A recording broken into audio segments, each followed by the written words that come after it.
50 to 70 are going to be the best years of my life. Today I sit down with Greg Scheinman, best-selling author of The Midlife Male, coach for middle-aged men. He has a lot of great information to share with us. The actions we take and the choices that we make determines like what our present and our future ultimately looks like. The 40s to 70s is a time where people go in completely different directions. We have choices. I call this better one or better two. It is the simplest way that you can basically become successful. Sometimes the better decision is not always the obvious one. And sometimes it's a series of better one or better twos. But you were able to transform who you were as a person in such a short amount of time. If we live to certain standards, well, then the goals we have, I think, are inevitable. Not perfection, but if we're consistent and disciplined and making the right choices the majority of the time, we'll never graduate from any of these things. There is not going to be any day where I will actually reach a point and go, oh, that's the finish line? This is as healthy as I'm ever going to be. This is as fit as I'm ever going to be. The work never stops. Yes. I want to start with something that took a lot of courage. You once told Harvey Weinstein to fuck off at a time when a lot of people didn't have the courage to do that. Is there anything that you could tell me about that story and what was behind that? Sure.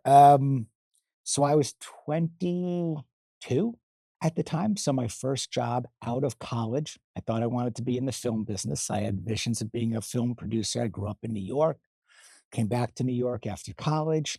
Miramax was the big thing, man. It was Pulp Fiction, you know, it was independent film. And I had graduated college, wanted to be in the film business because it seemed like, well, you don't have to wear a tie and it doesn't seem like it's a job and it's creative. And I had this vision that I wanted to produce a film and I wanted to dedicate it to the memory of my father who had passed away. And I wanted to put his name on the screen. And that's what So you're 22 at the time. How long ago had your father passed? I was 17 when he passed away. So I was just starting college at that time.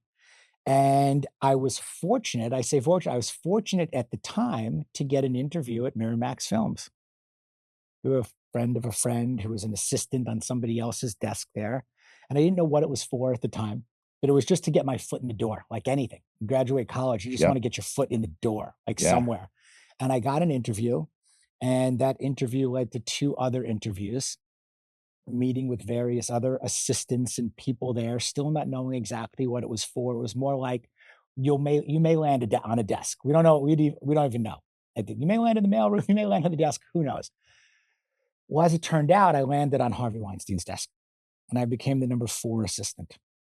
3 others, and one was getting promoted, I guess, and one handled his political stuff, and one was a female. He didn't travel with female for various reasons, and I became number 4. And I was there almost 2 years, and cutting to the end, he was already on the list of worst bosses to work for in the country. There was nothing new there, and I will say this. I learned a ton. This was a different time. This goes back 30 years. It was an incredibly frenetic pace. There was a lot that I saw that I wasn't pleased with. There was a lot that I saw that was also, really invaluable. But at the end of the day, and by the way, I never saw anything illegal. I always said that. It's like there was a lot of really poor behavior, a lot of real shit that would not be tolerated today. So there were a lot of signs about his character that people would see. Without question. And one thing I've always said though is that look, in anything, it's like, it's your company. You choose how to run it and you choose how to run your life. It's my choice of whether I want to be a part of it. Yes. And even at that age, what I did know is I knew that my father would be rolling over in his grave if he knew I let somebody talk to me and treat me that way. And I didn't tell him to fuck off. Yes. So that's really kind of, without knowing those words, that's kind of what I chose to do. And it never occurred to me back then that I could not still be successful in the film business. Maybe that was ego. Maybe that was youth. Maybe that was whatever, it never occurred to me, if I do this, I'll never be able to be in this industry again. That's a part I've always questioned even about, hey, there's choices. There's not one person, one way to ever make you or break you in any specific industry. Yes. So it never occurred to me. And I guess the ignorance in that regard was bliss and I went on and produced a couple of films on my own and ended up having a decent little run there and realizing it also wasn't where I wanted to spend the rest of my life and my career. How did it go down? How did you terminate the relationship with the Weinstein company? Really, actually, quite simply. It was just one day we were in the office and something went down in the office and I said, that's it, I'm done. Yeah. And I'm out of here. Yeah. And then said what I needed to say and walked out that day and never turned back. And I still wish I had this to this day. I do wish I had back then. This is how old we are.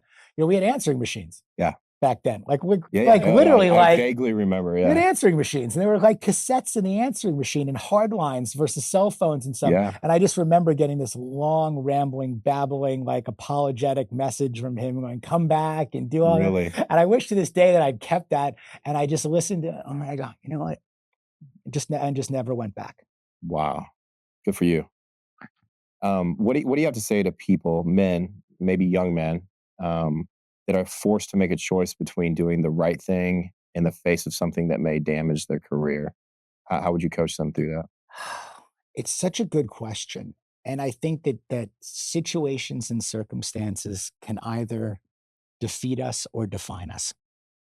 And I think that you can know that you're in a really tough situation and circumstance or something that also may not agree with you, whether that's morally or ethically, and maybe there's financial ramifications to the whole thing, staying and going. And it depends what time of life you're in. Remember, I'm 22 years old. I don't have a wife, kids, family, mortgage, private schools to pay for, all of this other stuff. Do whatever you want. Mm-hmm. Like, you could be pretty reckless, in a way back then. You could tell somebody that, whether him or anybody else, you can quit your job and follow your passion back then. And you're the only collateral damage. Like, there's no other damage. What would you say to people where there's potentially more than just you as collateral damage for doing what you know to be right or to follow your heart or your passion? Sure. In my experience, and I try not to give advice, I try to share experiences. I think at various stages of my life, 20s, 30s, 40s, now in my 50s, things have changed at each one of those chapters, at each one of those increments. And I think if where and whenever you find yourself in that position, the first thing you got to do is you got to step back and take a breath. Great advice. You got to really think about, okay, what's the move I want to make here? What feels right to me? Who's the person I want to be proud of? When I look in the mirror, how do I feel? But we also have to be very responsible. Like, I could do what I want to do, let's say tomorrow. But if it's going to have a negative impact on my wife, my kids, my ability to provide for them, so on and so forth, how are we going to accomplish both? How do we get to move on? How do I get into a better situation? How do I do that responsibly? Yes. So I think that's kind of the experience that I would share is take a breath, slow down a little bit. Let's make a plan, and then let's execute on that plan. Yeah. So that your goals are accomplished without self-sabotage, again, without ego, without these other things getting in the way of the bigger picture of what you're trying to accomplish. I really feel that word without ego is something that happens to men that we learn if we have a healthy development through life. So I feel like men, they feel like they develop to a certain point and then they're men. They've developed. And that development is something that lasts throughout our lives, right, as men. And a stage of around middle age, the 30s to the 40s, is a time when we learn or should learn to put our ego aside in our decisions, correct? I think we're constantly learning that. I think we're constantly in development. I think we are constantly going to wrestle with this. I mean, I know you get shots taken at you all the time. I get shots taken. We always do. We think we go out there with one sort of a message, or we're trying to do something that we think in our head and our hearts is right. Yes. We're again sharing and not everybody sees it that way. And some people will never see it that way. Exactly. So one, I don't participate in every fight I get invited to anymore. Great tip. And I've written a lot about breaking up with my ego. And I can't say that I've fully broken up with my ego because it's always there, but it is a work in progress. Same. And I think you go back to some other things that I talk to friends and to clients and men and everybody about, and my sons. Hey, knowing what's important is what's most important. That's one of the rules. Great tip. And we talked about time before we even rolling, or maybe we were, in here. The value of time, which is the most valuable resource we have. Why do I want to give that away to somebody who doesn't deserve it? Yes. Time and emotional energy, right? Yes. So why do I want to have that argument or have that confrontation or respond to that thing that really doesn't warrant my response. Yes. But maybe by doing so, now I have to say no to something else. Yes. It does deserve my attention. It would get me closer to my goals. That does adhere to the standards that I've set for myself every day and the person I want to be. I love these set standards. Something I want to talk to you about later. And these are the choices that we have every day, like hundreds and thousands of choices. I always notice that men, as we age, we still fight a lot, not necessarily physically, we still fight, but the motivations behind our fights tend to change. Is it pride? Is it insults and ego, or in it, are we fighting for ourselves or others? So it's not that we don't fight. It's like what form do those fights take and who are those fights for? And, really making calculated decisions before we decide to engage in, not just physically, hopefully not physically very often, but like, what are our fights for? I think you make a really good point around being strategic and tactical. It's something that I'm working towards getting better at. Yeah. In I love that how old are you now? I'll be 52 next week. And several times already you said working for, that you're I don't working on believe yourself. we're ever done. Look, you're in insane shape, okay? Like insane But physical there are things condition, that I would like to okay? improve in Well, I don't think we'll never graduate from any of these things. Yeah. There is not going to be any day where I will actually reach a point and go, oh, that's the finish line. This is as healthy as I'm ever going to be. This is as fit as I'm ever going to be. And I could stop tomorrow and everything's just going to stay the same. Yeah. Can't do it with my finances. Can't do it with my fitness. Can't do it with my food or nutrition. Yeah. Can't do it with my family. Every one of these areas The work never that stops. I've looked at, the work never stops. Yes. And I think that progress is a process. Yes. And when we stop thinking of these things as a process, that's where, at least again, in my experience, that's where I've gotten hung up. That's where I've gotten into trouble. I'm not done with this. I may have accomplished a goal, or I may have gotten to a certain place that maybe I didn't think I was going to get to before. Yeah. But the point about setting standards even over goals, if we live to certain standards, well, then the goals we have, I think, are inevitable. If we adhere to those standards each and every day, yeah, not perfection, perfect is the enemy of good.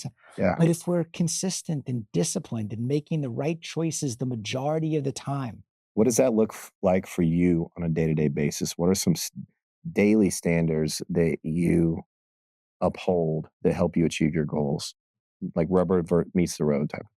So a few things, and these are in my book, and we can unpack them at all. First of all, I have 5 rules that I have come up with after interviewing hundreds of high-performing middle-aged men, taking their experiences, applying what I've learned, and figuring out, again, kind of what works for me and what doesn't. So it starts with having 5 rules, and I think they work for anybody at any age or any stage. Go through.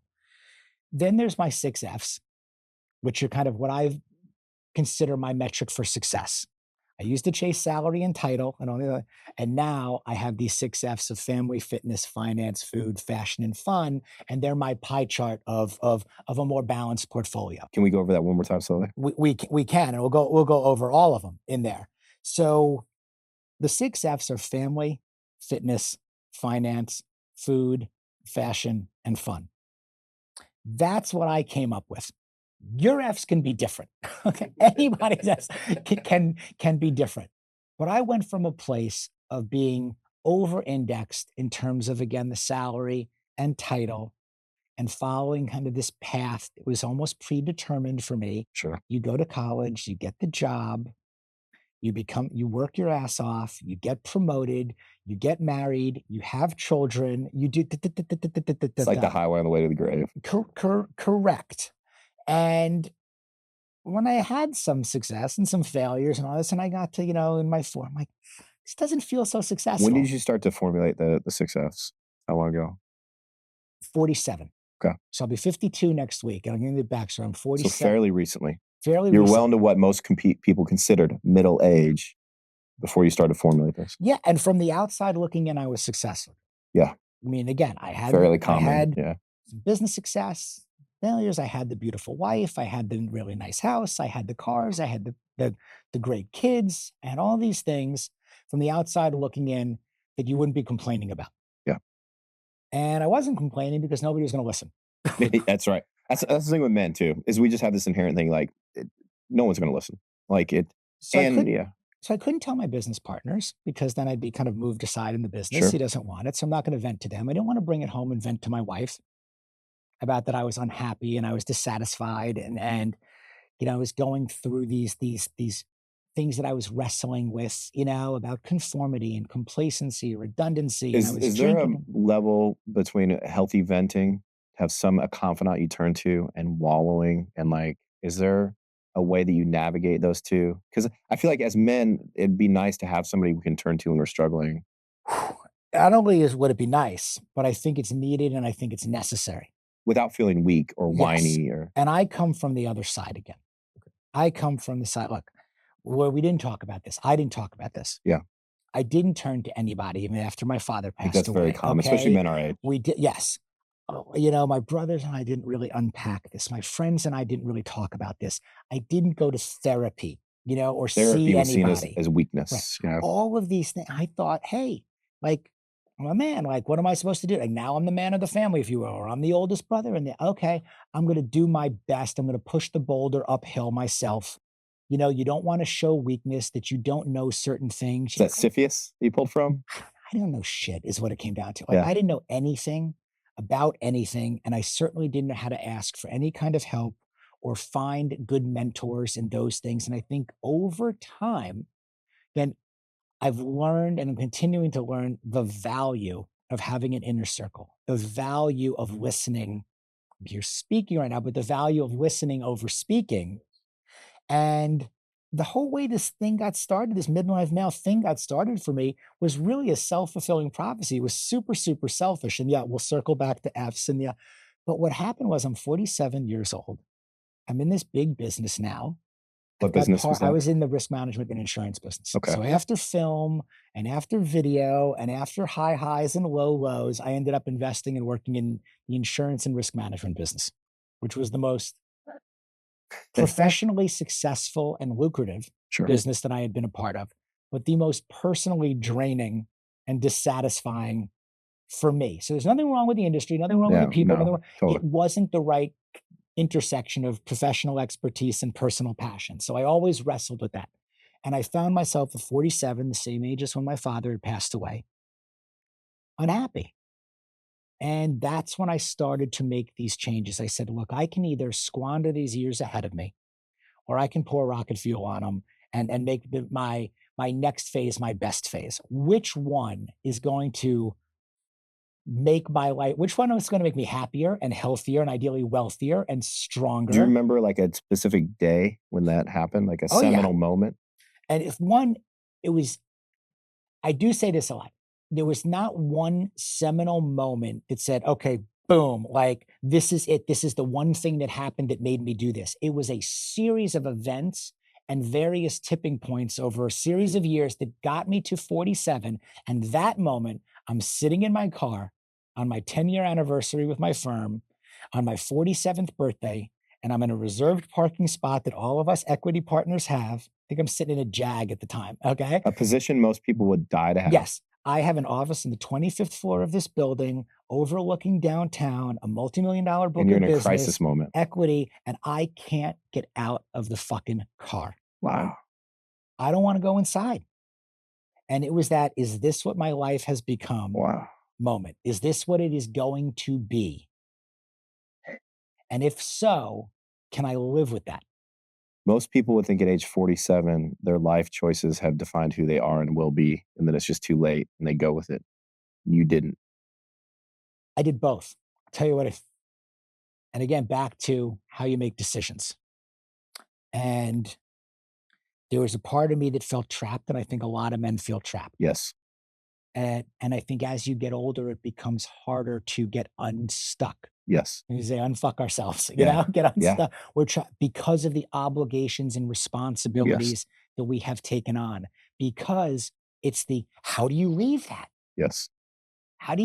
People are dependent on me. I've made commitments. What are you going to do? People, and there's perception. Yes. Again, and we're back to ego. Yes. You don't quit as the vice president of a company. You don't walk away from, whatever the numbers are. You should be grateful. You should, right. I mean, people would kill to be in your position, and what are you going to do? So all those things are very, very real. Yes. Very real. What is this going to do to my marriage? What is this going to do to my health? What if I do this? Every action has a reaction. Yes. So I did both, which is what I think a lot of guys try to do also. And in a lot of ways, try and fail. And in other times, I think try and succeed. And trying and succeeding sounded a lot better than trying and failing. Yeah. So the reality is where I could not quit my job at that moment, no matter how much I wanted to. I had equity in this business. I had worked too damn hard to throw that away and give that back. I didn't dislike the business and the money or anything as much as I disliked myself and the things that I was doing or choosing not to do and how I was doing them. I had responsibilities to my family that it would have made it galactically irresponsible for me to just quit tomorrow. Yes. Formulate a plan. So it was, what am I going to do? So how do I approach this position differently? What can I, controlling what you can control? Yes. How can I control what I can control? Yes. What I put on my body, what I put in my body. I can put down the alcohol. I can get back into gym. I can look at different types of businesses and potential clients to work with that are more aligned with the person I want to be and that I am becoming than the ones that I was just doing business with for the check and the premium. Yes. Maybe I don't have to be the first one in and the last one to leave. It doesn't have to be a day and night change in your life. You don't have to change careers necessarily. Not overnight. Not overnight, yes. And I've had mentors that have subsequently tell me these things and share these things with me. So I started having these conversations and interviewing these men. And the reason I did it is because I'm not good at asking for help, because I'm not a vulnerable guy. But an interview is a little bit more formal. But now, guess what? Now I'm obligated to ask the questions. Yes. Okay. Yeah, great. Now I have a responsibility to the audience, even though there wasn't anyone. How did you start setting up these interviews? Was it through the work you were doing or independent? Low-hanging fruit. Okay. I had a pretty deep bench yes. of people that I had been in contact with over 20, 30 years. And I was blessed with being able to reach out to people that I had worked with, good, bad, and indifferent, that I knew that were connected. I went for the low-hanging fruit first, who was going to give me the time. And to anybody out there who's just starting anything, don't expect yes. Yeah. The amount of no's that I got. Yeah, go for no. Was far more. But conversely, though, a lot of times as men, I don't think we see the people there that could help us, not financially necessarily, but with advice and mentorship and guidance, if we would just ask, potentially. We don't even ask. The most successful men that I've come across in my entire life happen to be the most generous men. Yes. They happen to be the ones that want to share their wisdom Isn't and their funny how that happens? Yeah. And they want to pay it forward. Yeah. And they understand that we are better together. And they have experienced the value of good mentorship. Yeah. And good advice and good people to go to. And I think that there is something to this, iron sharpens iron. Yes. And that we attract and repel exactly what we deserve. Yes. So I was really fortunate in that regard to get some yeses, in addition to the no's, but appreciate the yeses rather than dwell on the no's. Were there not necessarily names, type of men and what professions that you interviewed? So I started to look at areas that I was weakest in again. And this is where those 6 F's started to come from. What do I want to change? Well, if, family is the number one thing, where am I lacking as a husband, father, provider, and man? And who are some of the guys that I emulate, that I was looking at, that seem to be doing a better job than I'm doing at this? So let me ask them. And I was looking for guys in similar positions to me too. Guys who were in their 40s or 50s that could show me where the puck was going. Guys, that were married, kids, even guys that had gotten divorced. And where was that line? Yeah. Okay. What have you learned? All of these different experiences. So I was looking for those kinds of men. And I was asking other people. It was intentional. It was intentional. Yes. I want to get healthier. Well, what does that mean? Okay. I want to get my fitness back. So who do I respect in health and wellness and fitness? And by the way, who is relatable, credible, and aspirational in those areas? Relatable, credible, aspirational. I love that. Yeah. So, hey, I don't necessarily want my fitness advice from a 20-something-year-old who is unmarried, has a metabolism that's not like mine, doesn't have a similar lifestyle, so on and so forth. But who can I talk to? Relatable, credible, aspirate. I love those 3 words, man. I love them too. And I love relatable, credible, aspirational as a, hey, how do we look for what can be helpful and valuable to us? Yes. I also love aggregate, curate, eliminate. I wrote that down. I love that too. ACE. Yeah. There's a lot of noise in this world. Say that one more time because I interrupted you. Aggregate, curate, and eliminate. Nice. And you can think about it, ACE is the acronym for it because there's so much noise out there. We can take it in, you can aggregate it, but the key is you've got to curate it down to what works for you. And then you got to be relentless, man, about eliminating the shit that doesn't. Who's the guy that said a statue is not complete when there's nothing left to add, but nothing left to take away? I love that quote. I don't know, but I'm going to find out now and keep it. I think I paraphrased. But yeah, I love that. So you interviewed, your first step was to talk to men because the relatable aspect. And talk to men in these categories. Yes. Apply what I was learning. Use that aggregate, curate, eliminate concept, which was still morphing at the time. So I do these interviews, put them out there as podcasts. They were like a tree falling in the woods. So you started a podcast. Yep. How soon after you had this moment in the car, flash to bang, until you started your podcast? Like that day. Really? Like that day is that if I'm afraid to walk into the office because I don't want to be here and I don't want to do this job, I'm going to go in, but here's what I'm going to do. I'm going to start making calls that day to interview people for a show I don't even have yet.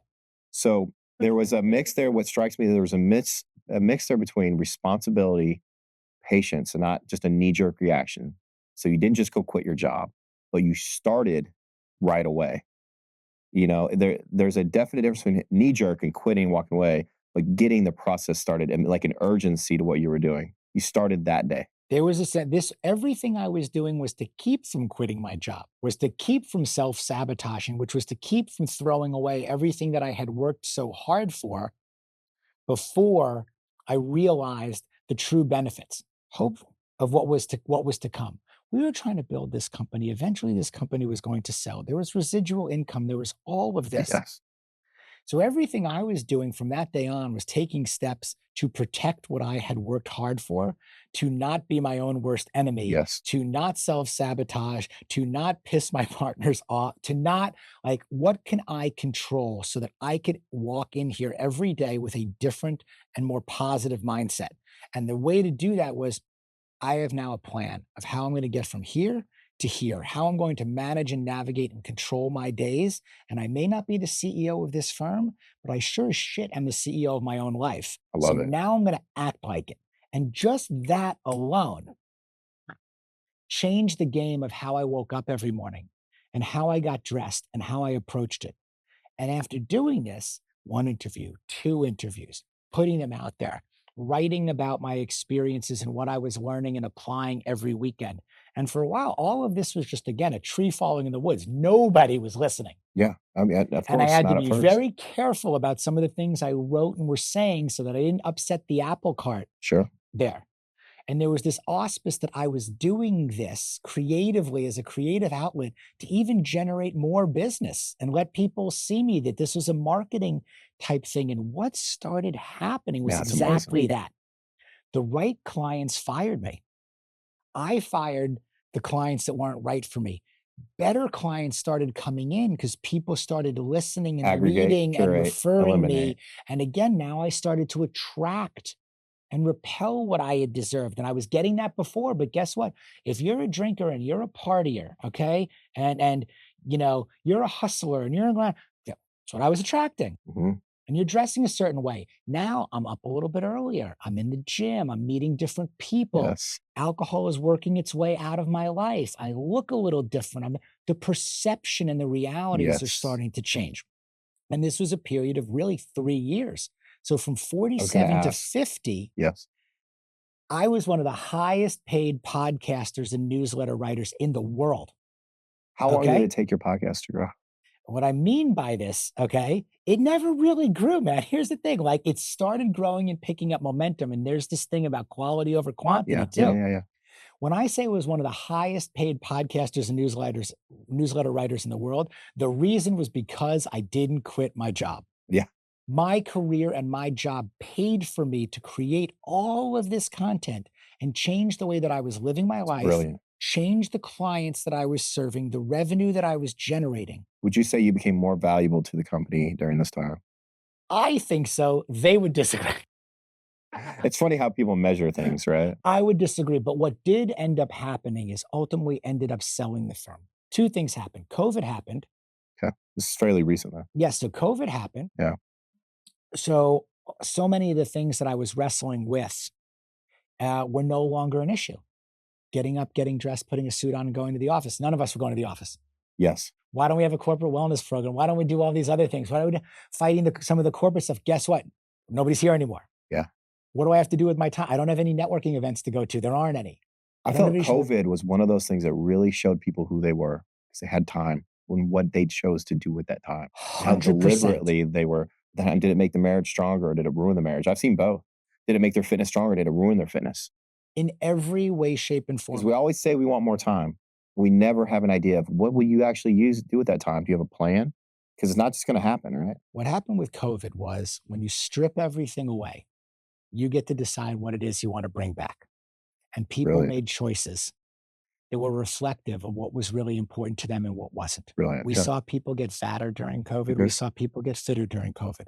We saw restaurants close because they weren't run by good operators. We saw other restaurants thrive. We saw people that went after it seize opportunity, and we saw lots of other people squander opportunity and make excuses for why they weren't. And you could run this across the entire spectrum.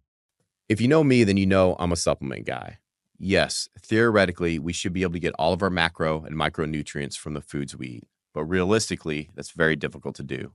And just to ensure that I don't fall short on a daily basis, I lean heavily on First Form supplements. I've used and loved their products for years. I especially love their reds and greens because I'm not a big vegetable guy. I love their protein products, Level 1 and Formula 1. I like Level 1 before I go to bed, and I like Formula 1, especially their Formula 1 Clear, right after I work out. I love their omega-3s and their microfactor. If you're interested in learning more, go to firstform.com/Judd, links in my bio, and give them a try. I saw it. I used to go to a boxing studio. I love this boxing studio. I box every week. I still love it. Nice. COVID hit. They closed like everybody else. Most of the instructors were happy to just get paid for as long as they could get paid and not actually do any work. Jewish kid from New York. Big surprise you're into boxing. You know what I mean? I think that's amazing. Look, I've deserved to be punched in the face for a lot of years, okay? After a while, you want to learn how to punch back maybe a little bit. I got this fantasy when I get older, like just playing handball and chess with Jewish New York guys. Like it's full of like life lessons for me. You know what I mean? I feel like they know how to like cut through the chase and give you that life lesson, you know? And I go, look, from where I came, we can go into this, from where I came from and from where I grew up, to be sitting down and talking to somebody like you. Same, man. Okay?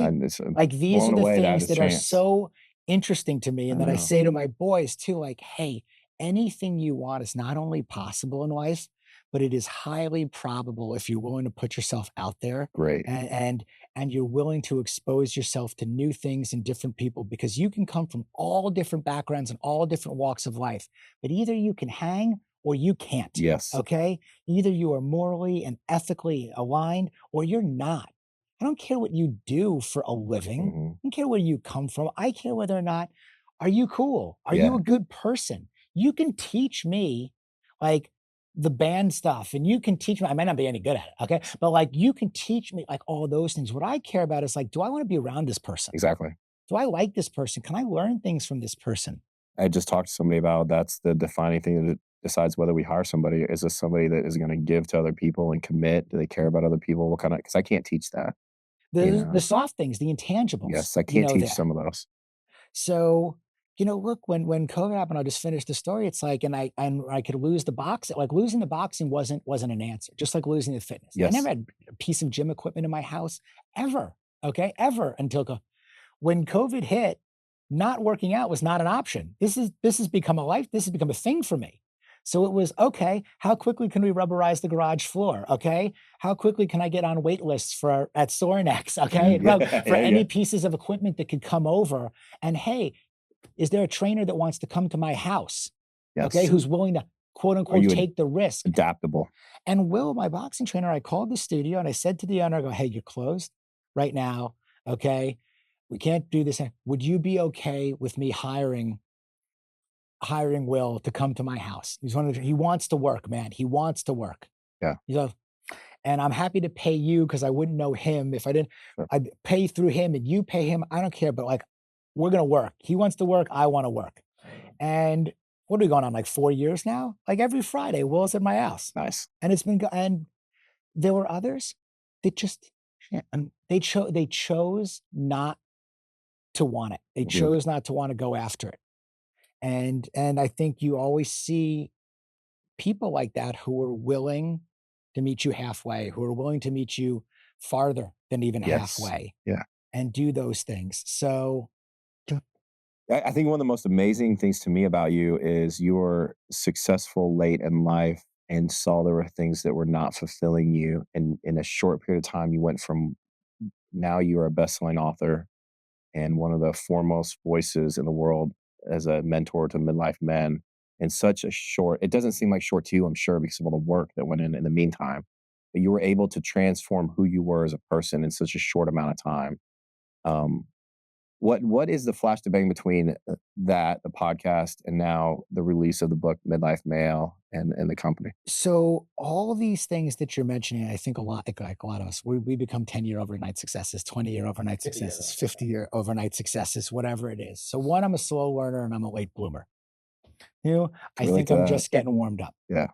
3, I think we have an opportunity to live longer and healthier and better than ever before, so that the middle is messy, but it's also the sweet spot. And who's to say where that line is for anybody? Yes. But I think 50 to 70 are going to be the best years of my life and my wife's life and our boys' life, for a number of reasons that we can go in there. But none of this really even happened by design.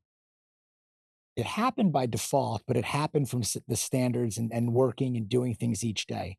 The podcast was a creative outlet for me to have these conversations and try to learn and get better and not lose my job. Yes.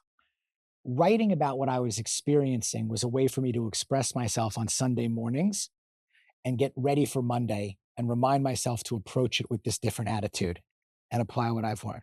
I never set out to write a book, but after 150 or so of these conversations, I was approached by a friend of mine who I was fortunate enough to meet along the way, along the journey, that was watching what was happening. He happened to own a publishing company, and he said, hey, we're going to do a book. So what do you mean I'm going to do? I don't write books. You never know who's watching, right? Right. I don't know how to write books. And he goes, the book's done, dude. Yeah. He goes, you have all these conversations with these amazing men, and you've written about what's happened and happening to you about it. We're just going to put it together. And he was the one, he's like, you're this midlife male. Like, that's what, and we're going to put this together. And it was like, oh, like, we got the title. We got a title. And like, let's come up with the longest subtitle in the history of books. It's like, a no BS guide to living happier and healthier and wealthier and longer and stronger and having more fun in your 40s and 50s. Oh, and by the way, add more sex, because we can't leave that out. And what guy wouldn't want that? And I write this diatribe because I have no ability to be brief at all. Same. Yeah, brevity is not my strong suit. He goes, and he slapped this whole thing on the cover and put it together. And that's how it became a book. And he taught me that business of publishing and how to do that. Yeah. And the book came out, and fortunately the book was well received. And I was fortunate enough to have other men who had been guests of the show that I've developed friendships and relationships with, share it with their audiences and their followings and their people. And they were much larger than my own. Yes. And that generated momentum, which led to some speaking. And the speaking led to guys pulling me aside and saying, hey, would you work with me one-on-one? Because again, guys don't raise their hands. Yes, exactly. Okay, you can sit in all the audience and do this, and there could be an hour-long Q&A, and it's crickets, But as soon as you walk off, they go, hey, I want to ask you about testosterone, or hey, I want to ask you about your marriage, or hey, I want to ask you about walking away from your job. And it's like, you just had an hour to do it also. Yes. In front of all these people, but we don't want to do it that way. We don't want to put ourselves out there. So it led to a coaching business, which led to developing a community of guys, and not a sit around and cry and pass a talking stick community and go into the woods and be silent. I think that's what we picture when we see community, is this woe is me of weak men sharing weakness to stay weak, when it couldn't be further from the truth. With a strong guy at the tip of the spear, telling you and selling you on exactly what you need to. A lot of men like you and me, we don't like the idea of some guru that we're just sheep for. And then that's what we picture, weak men being led by the nose by a guru. And that's not what this is. And I don't want to be sold. Exactly. I don't want to be sold. Yeah. I don't want to be preached to. I don't want to be told that there's only one way of doing anything. What I want is collaboration. What I'm looking for is collaboration. I'm looking for connection. Yeah. Okay. I'm looking for community in that regard. I want to wake up with energy and go to bed tired, the good kind. I want to have fun. Yeah. And I think all those things are possible. I don't want to sit in more classrooms. Mm-hmm. I love hard challenges. Like, I'll give you a dichotomy. You talk about the Jewish boy from Long Island in New York. It's like, I'll go do that Navy SEAL weekend and I'll fucking love it and hate it at the same time. Yeah. But when it's over, I want to put a plush robe on and go to the St. Regis and go get a spa treatment, you know, and do all this stuff. Yes. And I don't think those things are mutually exclusive. No. Now, living in the middle in some ways is great. Like you're talking about middle life and where it's messy, but a lot of people, they live in that middle where they don't do the hard things and they don't just fully embrace the softer, nicer things. You know what I mean? And you can do both. I think you got to do both. You got to do what feels right, right for you. Yes. And I find that challenging myself to lean into all of it. The thing I notice about you too and other people is you walk through doors. You might not have had a goal in mind, which is admirable of people. They have a set goal and they just fight for that goal, right? You necessarily didn't have this goal of becoming a best-selling author or running a community for men, but you had a plan to make your life better, and then you walked through the doors as they opened. That takes courage. I appreciate that. I had to find ways to appear courageous. And the ways that I found to appear courageous was by signing up, was by putting myself in situations that I didn't feel particularly comfortable. That is courageous. Was also by going there under an auspice of providing some additional value. I'm not just here for me. I'm here as a journalist or as a writer or as the founder and face, if you will, now of Midlife Male and this movement and this obligation and responsibility that I took on. And that, again, I take it on for my wife and I take it on for my sons. And I take it on for the men that are kind enough to reach out to me through DM and through text and through email and through, private messages because they won't engage in public commentary and those. So that was where a lot of the courage came from, because I'm a pretty insecure person. Men, I lack confidence. I lack courage. You know what's funny? As men, obligation gives us courage. Isn't that funny? That a lot of our courage comes from obligation. I think all of these, you go down the list of some of these attributes that we hear all the time, and we're doing this on a Monday. So of course it's Motivation Monday, and I can't stay it's like, I'm not a motivated person. Yeah, I'm saying, man. I'm not good at motivating others. I don't describe myself as a particularly highly motivated individual. I'm saying, I don't. I am a highly inspired individual. I look for people that inspire me. Same. Like, I look at what you put out each day, and that inspires me to actually go do something. Same. I go, oh, I know he's doing it. I'll go down those. I know Mark Magnus doing it. I know Gunnar Peterson's doing it in his 60s. Yes. I know Sean Dobrownik's doing it, and these are economists, whether they're an economist, whether they're a futurist, whether they're a writer, whether they're in fitness, but there are men out there who are doing things every day. And I look for that inspiration, and it's that inspiration that provides the motivation for me to go do it. Yeah. It's just, what's funny, as a coach, sometimes clients would come to me and be like, I need you to motivate me. And I'd always lose heart a little bit, because, and I never knew how to put it to words, but I'm like, I'm actually looking for you to motivate me to coach you. I'm looking to your passion and desire to get into shape as a way to motivate me to pour my energy into you. And you're looking to me to get motivated. I already need you to be motivated. I think it's both again. I think it's, look, hey, we need each other. Yeah, exactly. Okay. It's always a What are relationship. you trying to get out of this relationship? And what do I need out of this relationship for this to be successful for both of us overall? Okay. Maybe you don't have the skill, but I can teach you the skill, but you have the desire. Yes. Okay.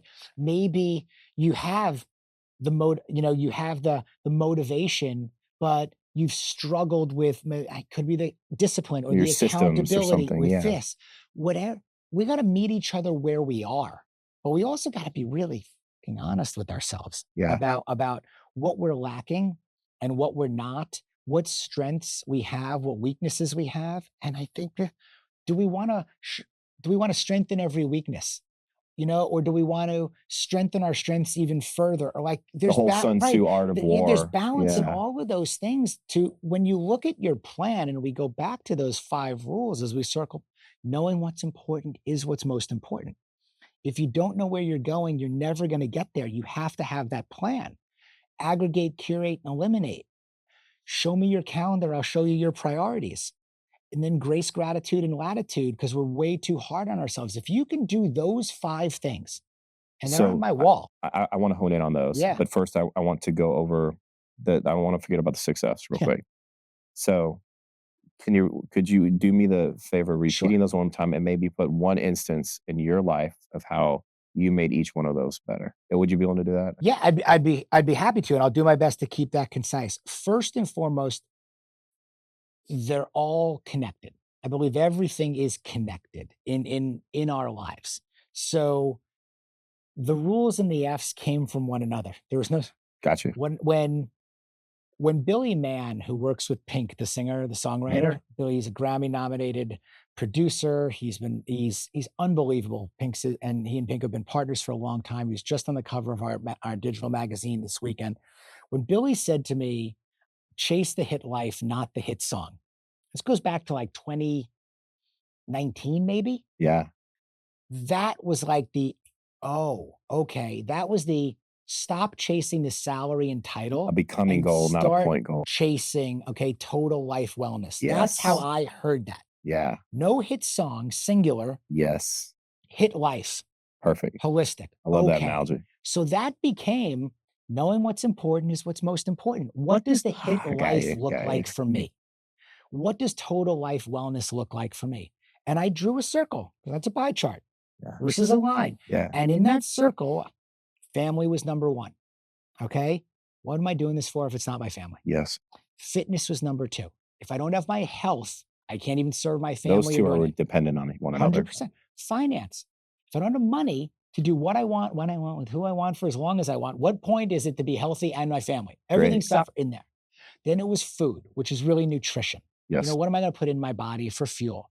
Then it was fashion. And it's not about being on the cover of GQ, or it was about, what do I want to represent? Where do I feel confident? Yes. What do I want to put on my body? That we're all a personal brand. And I was dissatisfied with how I was presenting myself. So style became a thing. And then fun, because I wasn't having enough of the right kind of fun. And what does fun look like in there? So that became the 6 F's. Then it was, how am I going to get it? How am I going to make this work as a portfolio? Mm-hmm. And that was where, if you don't know where you're going, you're not going to get there. You've got to have a plan. And that became the map, what I call my midlife action plan. Nice. And I am we're dog people, so I can say this. I'm like a golden retriever. If you throw the ball, I'll bring it back. Yeah. So that map, when I sat down and wrote that, and there was another conversation with Cameron Herold. Cameron Herold wrote a book called Vivid Vision, and it was about plotting your life out 3 years down the road in very descriptive and very vivid terms, and be real and add pictures in it. What does your house look like? What does your wardrobe look like? What does your bank account look like? What are all these? And when I wrote my Vivid Vision, which became my map, I had something to follow. So now I can wake up and follow that every day. That's where then aggregate, curate, eliminate came from. What do I want in there? From everything out there, I get to choose what I'm going to curate and down and what I'm going to eliminate. And that stuff. Then you start to see what fits and what doesn't. So that gets you to number 4. Show me your calendar. I'll show you your priorities, what fits and what doesn't. Then I started plugging in these things on the calendar. If I want to be 175 pounds less than 10% body fat, be able to, jump, hike, climb, do this. That's the standard. So when I back into my calendar, how many days do I need to train to uphold that standard? Yeah. And this stuff is measurable and It's like quantifiable. If I backwards say planning. my Yeah. family comes Yes. first, then I look at my calendar and I plug all of the things I want to do with my family on that calendar, and you reverse engineer back annually, quarterly, monthly, weekly, daily. Yeah. And that's, where that came into play. And then you just bring in the grace, gratitude, and latitude piece, which is stop beating yourself up every day because we're so hard on ourselves, and that this plan will evolve and will pivot. But once you have that, it's a lot easier, I'll tell you, to go from version like 1.0 to 1.1, 1.2 to make little pivots. We do this with our training and our modality. I can dial this up, Becomes dial this back. easier. But The more you writing the practice it. first original plan, Yeah. that's the hard part. And we're sitting here in December of 2024, and I'm rewriting my plan now for 2025. And I will say that it's a lot simpler. Yeah. Simple, still hard. It's Yes. a lot simpler to take 24's plan, Yes. take 24's calendar, take all these things and look at what do I want to start, stop, and continue going forward? What worked and what didn't? So that's a lot of what I get to work with men on now. The thing I'm noticing now is how they support one another. Like doing one makes the others easier. People think, oh man, all of these things, like it's like a block that you stack. It's a more weight. Every task that you list is something else I have to do, but that's not how it works. It's the more you do, the more they support each other. And it's a bridge that you build. The pieces support one another. I think one of the important things to try to get across is that the real value is in the simplicity. I never thought I had enough time for anything. I was always, again, baffled by people who looked like they were able to kind of be coasting through life, and they never seemed rushed, and they never seemed. Yeah. What I've learned, and I thought the beauty of being an entrepreneur also, and being, this kind of like free-spirited guy and everything, was you don't have a plan. You just kind of fly by the seat of your pants, and everything kind of happens that way. And and it's the exact opposite. It's having the plan and the simplicity of building it out, making it measurable, quantifiable, seeing where things fit, putting it together, working with somebody that can help you do this. That's where all the open space becomes very clear. All of a sudden, I realized that's where those hours are, or that's where those hours were going. Isn't that amazing? And here is a misuse of time, and here is a missed opportunity, and here is a way to do it. So then, now I'm down to, I do 3 personal and 3 professional things a day. That's it. No more, no less. I got a pad that literally says personal and professional, 1, 2, 3, 1, 2, 3. And every day I write those things down. Love it. And no more, no less. And those things, personal and professionally, are directly related to what is on my map and what direction, where I'm trying to go. Man, that's genius. That is such a. And now some people's bandwidth could be more, could be less. Sure, you get to figure that out over time. Okay. I'm figuring that out. That's I know some people, I think Hormozy does a lot of on one day, and he'll like a personal day, and he'll set aside time for but it's planned and it's allocated and it's strategic, right? So I'll give you an example. We're doing this again on Monday. Monday is because Monday is my open day. Yeah. Monday, I don't try. Everyone never miss a Monday, and I'm like, I miss every Monday. It also depends on what you're talking about. It is important to leave an open day. So I don't train on Mondays. Yeah. Okay. I go hard on the weekends because I have more time. I can do everything. My friends come over on Sundays and work out with me. Mondays, I don't train on Monday. Meaning I don't lift. So I miss, if that's what your definition of success is on Monday, that you wake up and train early in the morning, well, I miss every Monday. Okay. But my Mondays are left open to seize opportunities like this. I've always noticed if we don't guard time, it gets taken. We have to guard some time, knowing that there's a use we're going to use with that time. Little things will come in to where we can't get big things done because little things are sprinkled throughout it. You know what I mean? I think it's focus, in there too. And I think, one of the things I look at you towards is that you're very focused. You seem to be very, very focused. And there's no way you could achieve and do what you've been able to do without focus. And we see other, they get some stuff done, but like kind of on the phone, in between stuff, or they do this, present, or they do and that. In the moment. And being present, being intentional, being able to remain focused through a specific task and It's funny you bring that up because I always tell people intensity is really just focus. Like, it's not screaming and running around. Intensity is how focused can you be in the moment? That's intensity. Now, if you can maintain your focus, let's say some people can maintain their focus for hours. They're like, I cannot. So you also figure out how much bandwidth you have for intensity and for focus. So if I can work, give or take, every hour, okay, out of an hour, I can give you a good 45 minutes. Yeah. And then I'm going to take 15 minutes off. Yeah. To kind of recalibrate, stand up, check social, whatever I need to do to kind of like engage my ADHD. Yeah, like, same, yeah. And because my focus is breaking and I need to take some time in there and then set it. So even around scheduling, again, whether you work for yourself or you work for anybody, like there are these opportunities to create your system, your personal operating system that works for you. I love how you're not telling people how to do things. You know, there's not one right way to do it, but there are tenets and that you can work your personal flavor into, that you can fit into how you like to do things. Well, I hope to so, some because extent. I think that's taking ownership also. Exactly. And I Yeah. think when you have ownership, that's empowering. And when you feel empowered, that's again, we're back to now. So like, I can't really motivate you, but can you be self-motivated? Yes. You know, can you be inspired? Can you believe, you know, in what your mission is or what your plan is and what even your day looks like and go, okay, like I've got confidence in that I can do that. Yeah. But if you said, hey, Greg, if like I could hire the greatest, you know, greatest coach in the world, greatest mindset guy in the world, and he goes, you know what, Greg, you're going to sit here, okay, from 9 to 4 every day, and you're going to give it your best. Okay, well, I can assure you that by sitting here from 9 to 4, 9 to 5 every day, even if I gave it my best is not going to be good enough. Yeah. Because there's going to be some really crappy hours in there. You know, if I don't get up, I don't get to walk around, or I don't get, it's not the way I would work best. Yeah. Even if that was the way that worked great for this unbelievably successful, you know, guy, and he's put other guys through it. I have an 85 or a 95% success ratio. I go, I'm going to be in that other percentage. Yeah. So we've got to be able to figure out, I think, what works again for us and how it works for us. And when you take ownership of that, when you are part of, I think, the creative process of putting it together and you put your own stamp of approval on it, you believe in it, I think your chances of actually executing and delivering and being successful with it really increase significantly. Yeah. You know, this kind of reminds me of, there's two different types of coaches, like in the NFL, let's say, coaches that have a system and they look for people to fit their system. And it has worked, right?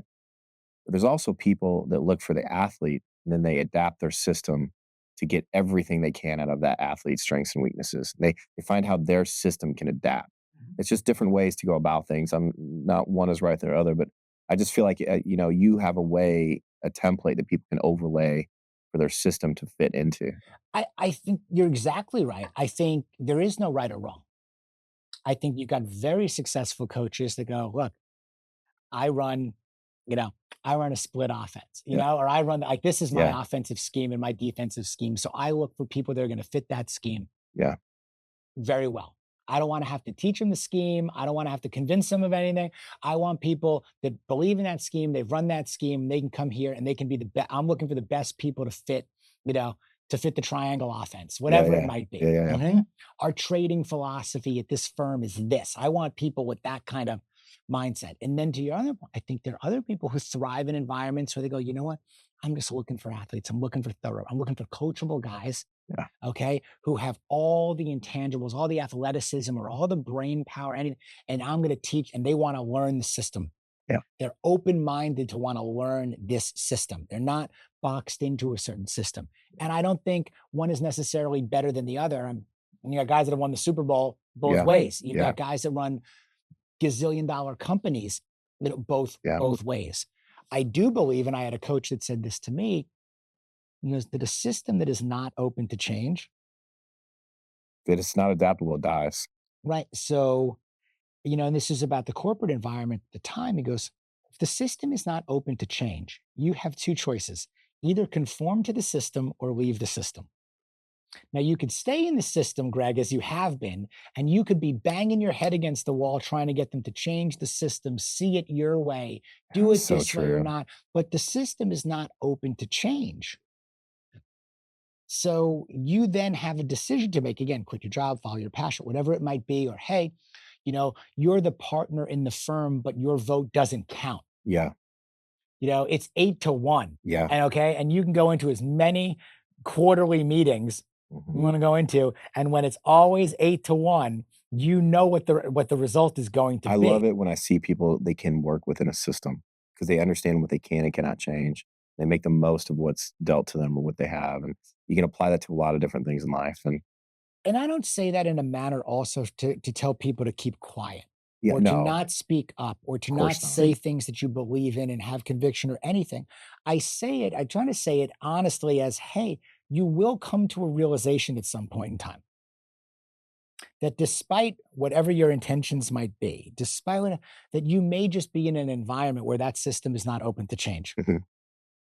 And you may come to that crossroads where you get to decide whether you stay in that system, adapt to that system, or you have to leave that system. Yes. And to evaluate that very carefully and ultimately make the right decision at the right time. That's great advice for you. One of my key things is adaptability, like as humans, as parents, as athletes. And I always notice that it's important to have a strategic vision for your fitness, to not just be willy-nilly about it. But the people whose fitness is not adaptable, their fitness dies. Because there's always going to be obstacles. There's always going to be things that come up, injuries, time restrictions, and a lack of adaptability in fitness is a death knell to that person's fitness. Would you say this is true for business, for other things in life? Absolutely. I think fitness is also a great metaphor for all areas of life. I mean, you can't fake fitness. It's another thing. You can't fake fitness. Who was it? Henry Rollins had said like 200 pounds is always 200 pounds. Yeah. Also, like you can't get on that rowing machine. When you get on it, it tells a story. Yep. Okay. Yeah, exactly. Yeah. When you get under that bar, it tells a story. Yep. When somebody says to you, hey, can you do this? You either moves or it doesn't. Right. Or you cannot. So I think fitness is the great equalizer and such a great metaphor for everything in life. I think you have to be adaptable. Now, look, do you want to be a generalist or a specialist? That's another thing that comes up a lot. Absolutely, yeah. Mm-hmm. If I want to be well balanced, if I want to be in harmony in my 6 F's and in my life, the truth of the matter is I'm more generalist than I am specialist. I'm not winning the title in anything. You can't be both. But the more you throw at me, the more my cumulative score is going to be better. Meaning like I prefer a decathlon to a single event. Absolutely. I like adaptability. I like malleability. I like being good or able at a number of different things rather than specializing and trying to be the best at one thing. I want to embarrass myself. And that goes back into, is your fitness enhancing your life? Because if it's not, then it's not true fitness, because fitness is our ability to thrive in our environment. So if have the world record bench press, but you can't walk up a flight of stairs, your fitness isn't really fitness because it's not enhancing your environment. And you have to make that decision. Like, is this goal to be the world's best bench presser?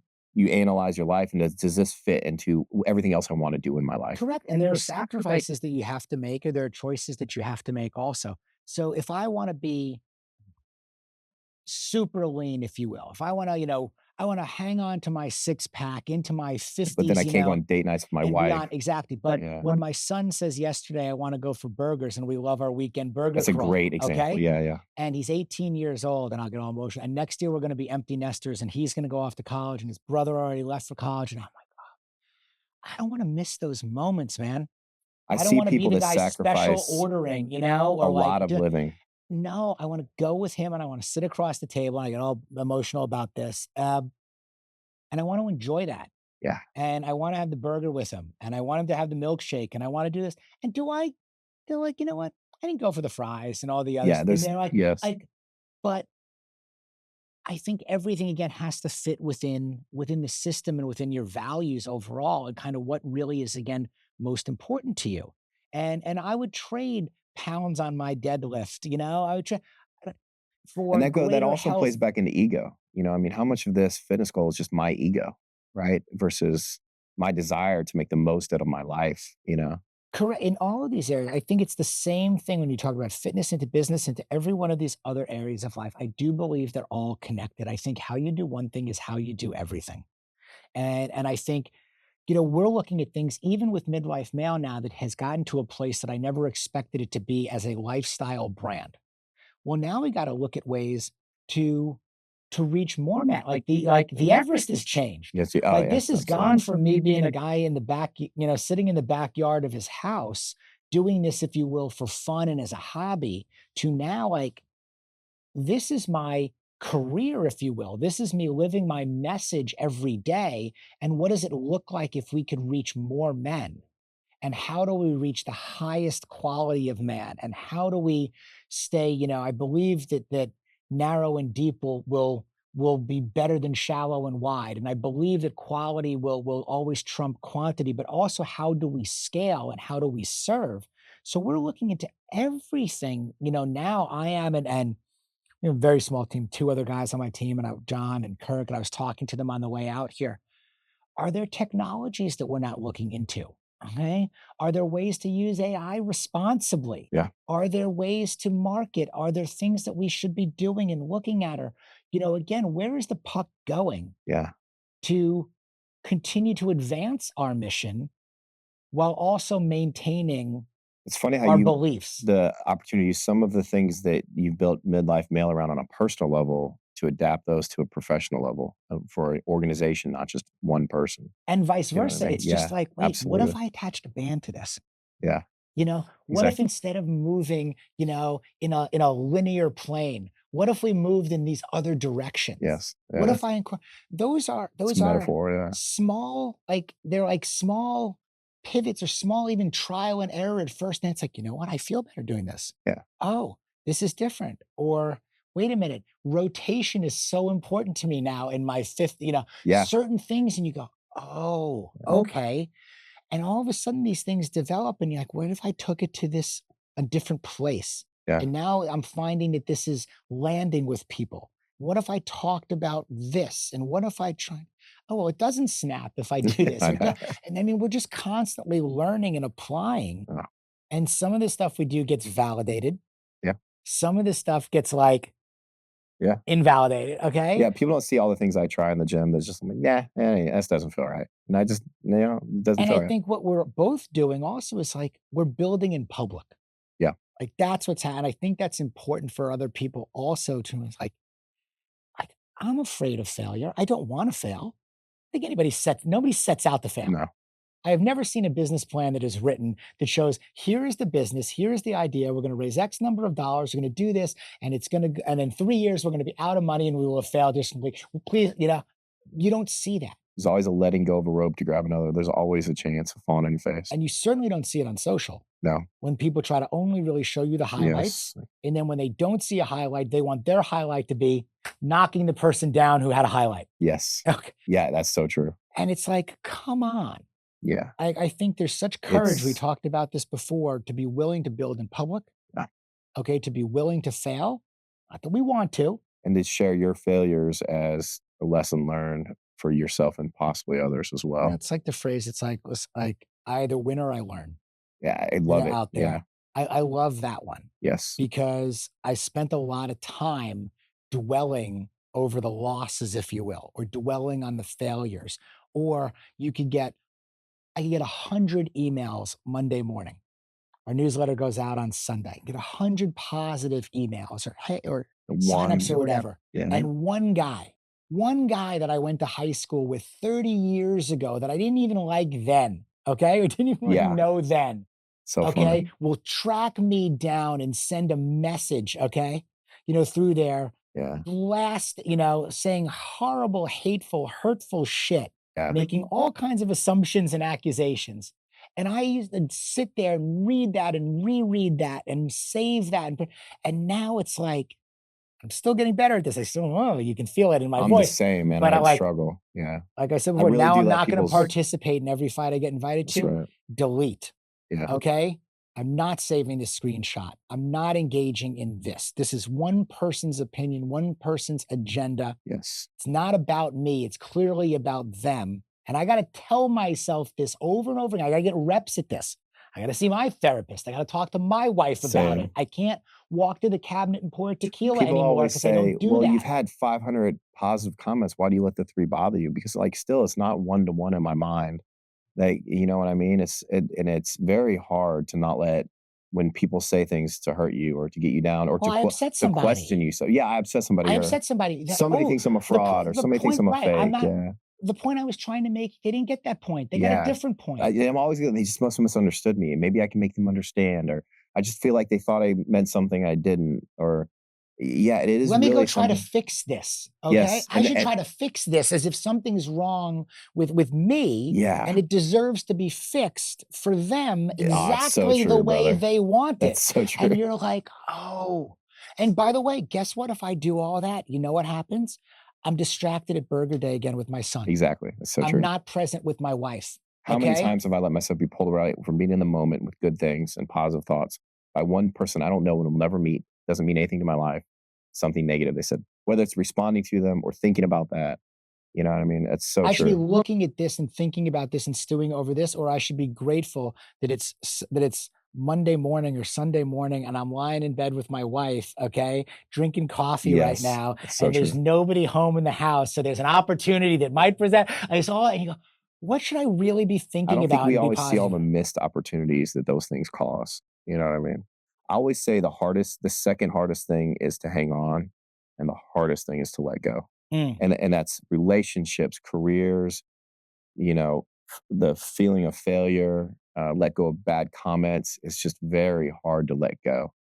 Yeah. It is. And I think it's a double-edged sword because I think so many of us that are called, like feel a calling to be of service in a way. And I don't consider say that even to put myself like, oh, here I am, like I'm going to be of service and I'm No, but I and I'm feel like talking, we should all but strive like for there's that. things I want to do Yeah.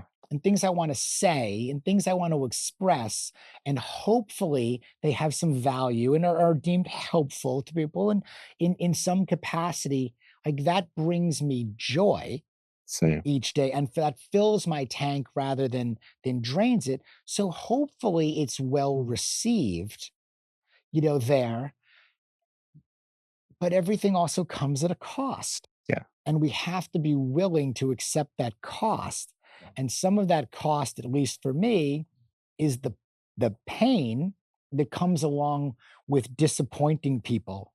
Yeah. And the law of large numbers, though, continues to say as the numbers grow, you might be maintaining the better percentage, the high like of pleasing But the versus other number will displeasing grow doing. as well. But Yeah. we stew sometimes it's hard not to stew and fixate on those that we're not reaching or those that we're not Yes. connecting with and those that don't like for whatever reason what it is that we're saying or doing in Yes. some way, shape, or form. So Yeah, that is a point of maturity in men too, is just the willingness to let go and forgive and understand that you will not always be everything to every person, and you're going to disappoint people. And, you know, we just can't let that prevent us from continuing to put ourselves out there trying to help people, you know? no doubt. I'm curious, like, where do you wanna where do you wanna take things? Like, what's on your map? I mean, because I would imagine that things have gone in a variety of different directions. Like, is this Yeah. what is this what you were Well, foreshadowing? something I love what you said about curate and eliminate, because right now there's so many opportunities coming in. And part of it, the lesson that we're learning is to not grab every opportunity, to understand what opportunities we need to pursue because we only have so much time and energy in a day. And really stay focused on, not get distracted, stay focused on our initial intent. Just like you, I have life optimization things that I've learned, that I want to put together in a digestible way, and a way to bring fitness and athleticism and make it accessible to people, and enhance their lives and make them feel just like middle age isn't the end, that your athlete doesn't have to end, in your Mhm. 30s and 40s, and just whatever, form I can bring that to more people to give them hope and enhance their lives in that regard. And it goes along with a lot of what you said. That's one of the things that drew me to you, is that middle age is not the end. It's a transitionary period, perhaps, but there's, and I see, because, I just watch and I observe people, and, I see people, the 40s to 70s is a time where people go in completely different directions, where I see men and women living their best lives in that time, and I see men and women living their worst lives in that time. And I'm just like honing in on where that met and what decisions they made at that crucial time that sent them on that path. You know what I mean? I think it comes down to also, it's like the actions we take and the choices that we make determines what our future, like what our present and our future ultimately looks like. And in that regard, if you can really simplify all this back down, because again, I try to be a simpleton and you say, put these things in digestible ways, whether it's whatever we're talking about here is it's gotta be, you gotta be able to take it in. You gotta be able to absorb it. And then actually, okay, what am I actually going to do, here? Again, like, I don't know, can't overwhelm I was gonna say, I everybody. don't And you wanna get this overwhelm. paralysis by analysis. Oh my God, Exactly. there's so much. Like, if you really, really break it down, it's exactly what you said in there. And we have choices. Typically, I call this better one or better two. It is the simplest way that you can basically, become successful. I go better one or better two. And all I do is ask myself this question over and over Is again that the every one day. question? This is the one question. Yes. Yep. So there we go. It's the one question. And I got this because I have really bad eyes. I've had LASIK now, but growing up, I had really bad eyes, and I would go to the eye doctor all the time because my prescription kept changing. And you go to the eye doctor and they put this thing in front of your face. It's called a phoropter. I don't know if you've ever. No, I've seen it. Yeah. So you go there and they put this in front of you and you look. The goal is you're supposed to be able to read the letters and the words against the far wall. And they put the lenses in front of you and you can't read it. And they flip them around and they go better one or better two. Better one. I knew that sounded familiar. One. Okay. Flip them around. One or two. Two. One or two. And by the time they get to the end of this exercise, they ask you these questions 6, 7, 8 times. And They're just honing in on better. And by the time they reveal you've answered this question, you can now see clearly. You can read the letters on the wall and you have you've got perfect 20/20 vision. All I did was start asking myself the same question. Do I go through the drive-through today, or do I, and shove a bunch of fattening food down my pie hole, or do I, eat a good healthy breakfast at home? Better one or better two. Love it. Okay. Do I coach my child's little league team, or do I stay late at the office and miss his games? Wherever you want to go. Do I swap water for soda? One or two. And you can. Do I sleep in today? That's a good way of saying we are what we do every day. I believe we absolutely are. And where I go with this is you can ask yourself this question all day, every day. Yeah. And when you make the better choice the majority of the time, the majority of your life will get better. Because what are we doing? We're stacking little wins. Yes. We're stacking little better choices. People talk about 1% better every day. They talk about compound interest. You talk about, we overestimate what we can do in a day and underestimate what we can do in a year. Well, when you start making incremental, better choices over and over again, and not perfect, I said the majority of the time, not perfect, because sometimes the answer is, hey, do I go for burger day with my son? Or, okay, because that's better in a different way. Do I count my macros, or do I say no, and bring some, Tupperware with me with Greek yogurt? And like I don't want to do that. No. Like sometimes the better decision is not always the obvious one, and sometimes it's a series of better one or better twos to get to the final answer. The phrase I like to use for that is, today is the son of yesterday, and the father of tomorrow.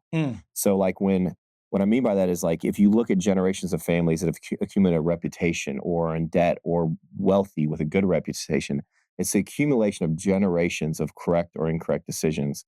And each one influences the other, right? So, today is the father of tomorrow. So what I do today is going to influence tomorrow. It's not going to completely change it. It doesn't mean tomorrow's hopeless. And then if I'm in a bad situation today, yes, well, I have to come to terms with the fact that, yes, several generations of bad decisions have led up to today. And I need to start changing my generational lineage, because today is the father, tomorrow is the son of yesterday. It's exactly true. And we can continue to use various examples, and fitness is always an easy one for the two of us to fall to. But it's like, if I was starting a fitness program, I was taking a client, you do this too. Like you take your picture on day 1, and then you go work out with me, and I take your picture again on day 2. No change. We're not going to really see any visible change. Things are changing. Right. But if I keep training with you every day, and I've bought in and I take that picture on day 1 and I take that picture again in 90 days, there's going to be a visible change. Yes. And I do it again for another 90 days, and we take it at 180, and you video my performance. I start working with you, and on day 1, I'm a bumbling idiot. Okay. I can't do any of this stuff. It looks awkward. Okay. If I keep working with you, I absolutely know you video me again on day 90 and I'm going to be better. Will I be the best person you've ever tried? No. But can I be the best that I am capable of being if I keep putting in that kind of effort and that kind of work? I still may have 2 left feet, but I'm going to be better, certainly, than I was before. And I think that's really kind of the concept that we're going after with compete with yourself from yesterday. You know what I mean? Yes. Yeah. And again, it doesn't matter whether you are the CEO of the company. It doesn't matter what position you're in. It doesn't matter how much money you are making. It doesn't matter. None of these things matter. What matters is, can you strive for improvement from where you are? Can I put something together today that will help me for tomorrow and beyond? What we're really all doing is we're saying a lot of the same things. We're saying them in different ways, and we're saying them in different ways. And that's why I was like, how many ways can I say this until I guess it hits somebody different. There's one thing you're going to say that's like, oh, now I understand that. So there's that. And then it gets back to the other aspect that there's so much noise out there that it's like, also, we have to pick a horse. Yeah, exactly. Okay. Yeah, you can't do all. You can't read everybody's book. You can't listen to everybody's podcast. You can't follow everybody's training program. We have to also agree that there's a lot of ways to be successful, but one way to not be successful is to try to do everything. But you did say something about the relatable, right? So you hone in on somebody that you're trying to focus. You're not trying to get teenage girls to enhance their life. You're not trying to get teenage boys. You're not trying to make geriatrics better.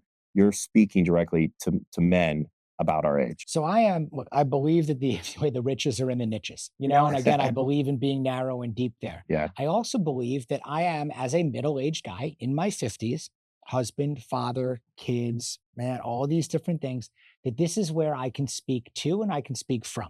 Yeah. And that's what we're doing. That's what I hope to be doing. Does it apply? Do other people get value from it? Different ages and genders and time? Absolutely. I hear that all the time.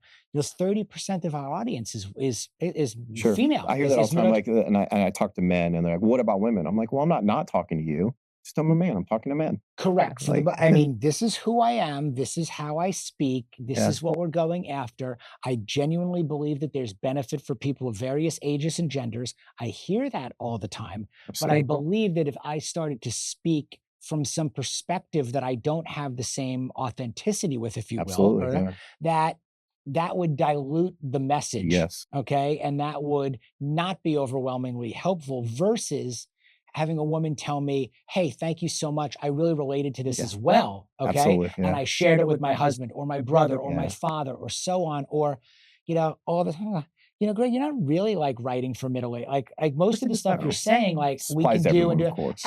Absolutely. Yeah. But when I look in the mirror, I do see a 52-year-old man looking back to me. So I don't want to try to be something that I'm not. So maybe that adds a little disclaimer to it. Yes. But in terms of who I also choose to consume and to use, and I always say produce more than you consume also, but where I am making decisions to consume, whether it could be a book, it could be a course, it could be a place to go, it could be a trainer, it could be where I'm choosing to invest and I'm choosing to consume and get value. Yes, my criteria is that individual, that program, that thing be relatable. Yes.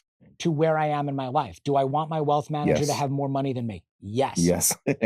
Do I want him to have a similar tolerance for risk and strategy that I would embrace and I would align with? Do I want my, trainer to know what it feels like to have a 50-something-year-old body? Not exactly, but hey, like you have to have worked with these kinds of people, be one of these kinds of people, and to realize I just worked a 12-hour day. Experience is invaluable. And I'm mentally totally drained. Yeah. I'm not going to, crush the goal like PR every single day, over here. So when you have those relatable people, it becomes, I think, much more of a collaboration. So true. In what you're really trying to do. I'm not getting marital advice from a person who's never been married. It's so true. Yeah. And I think fatherhood advice from these guys, they're great, but they just had their first kid. They're like 7 months into fatherhood, and they're already telling you about what's going to happen on his 18th birthday. And it's like, there's a lot of white space there, dude. Yeah, it's so funny how complex decisions get to be when you're a father, and the right decision is not readily apparent. That brings me to, before we run out of time, I really want to talk about fatherhood, and I want to talk about your dad if that's okay. And I would like to talk about your son. So your dad died when he was 47. Correct. What are some things he taught you? What are some things you learned from him? And do you think if you could go back and talk to your dad, would you maybe say to him, or dreams that he maybe had that were unfulfilled? I know it's a lot of questions. There's a lot to unpack there. As far as what he taught me everything he could in the time that he had. So I feel really, really good and really positive about, did he do the very best that he could do for my brothers and I in the time that he had? Did I learn enough from him? No. Yeah, enough time. Because the time was cut both really, his time on earth and probably his time taken away was doing. cut short. He was a successful guy also by all outside metrics looking into, where he got married, had the family, had the house, built up a really good business. He smoked way too much. I mean, smoking's bad for you. Yeah. And cancer and cancer got him early. But was he a devoted dad? Was he attentive? Absolutely. Did I see, and from what I remember growing up, did I see the get up, get dressed, put the suit on, go to work every day? I saw that. Did I see sit at the dining room table? A little bit differently from how I do it. Sit at the dining room table with an ashtray, a pack of cigarettes, a drink, and a big checkbook. Yeah. Paying the bills and doing the thing. Yes. Did we experience vacations? Did we experience, really where I grew up, we had nowhere to go but down. I mean, and that's, a very hard place to start. Yeah. And when you do experience hardship and loss at an early age, and you realize, wait a minute, like, were you the things eldest? aren't so. I'm Yeah, sorry. I'm the oldest of three. I was three boys. So two younger So brothers. a lot of responsibility fell on your shoulders when you passed.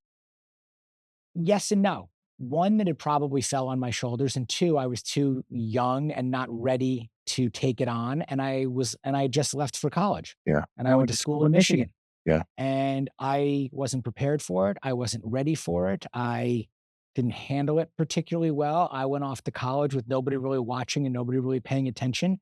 And I went and drowned myself in a ton of alcohol and ton of depression and ton of trying to forget and ignore this. And I had nobody at school where I was that really understood or had any history with me or knew anything. Yeah. So I wasn't turning to any of them either. Yeah. And I wasn't turning to any of my other friends or anybody back home or anybody who went off to college with themselves to, in a way, dump my shit onto their experience, their positive experience. So it was a really, really lonely, and it was a really rough time. I see a lot of isolation in young men these days, and in college, and especially when other young men don't understand what it's like to lose a father and be far from home. And is your mom still alive? She is. And she's remarried, and she lives down in Palm Beach. Yeah. Yes. And I think both of my parents did the very best that they could. I think when to answer, some of your questions, I don't know what I knew and didn't know at 17, in those years, from zero. I don't even think we even ask ourselves that question. To 17, and you don't. But I can look at my own marriage today. I can look at my own kids today, and I can sometimes piece together maybe how I felt back then. Yeah. And I can think about how I want our relationship to be between Kate and myself, and maybe what were some of the things I saw with my mother and my father, and how do couples stay together, and when do couples maybe not stay together. And now that I'm in my 50s, and you hear about couples that stayed together for the kids, and now they're getting divorced when they're empty nesters, and you have others that got divorced early and they realized, or they thought life was too short to be unhappy. And either one of these things, better or worse, I don't know. I don't know what would have happened had my father stayed alive longer. You just don't know. Yeah. And the sad part is, the more time that goes by, it's harder and harder to remember. Yeah, absolutely. And it's harder and harder. There's some guilt associated with that as well. Details, and there is some survivor's guilt that goes on with that. Am I misconstruing that, or am I misremembering that? Or I'm trying to remember what it was like, and then I can't. Right, or am I remembering that, or trying to remember that the way I want to remember that? In those things. So in that regard, it's it's challenging, but it was January 16th, 92. Yeah. It's tattooed on my arm, Yeah. so you never forget. But I will say the struggle is trying to remember as powerfully and as clearly as you want to. Yeah. It is. We do struggle to hang on to memory. Hang on to memories of my son as a younger version of himself, and hang on to my father as a younger version of himself. Has your father passed? He has. He yes. has. Is your mother still alive? She is. She is. It's common. Men go first because of the way we choose to And live. how old were you when your father passed? I was, it was fairly recent. I was late 30s, so early 40s maybe. And how old is your son now? He's 8. He's 8. So he didn't really, my dad met him. He didn't really, and that's another thing.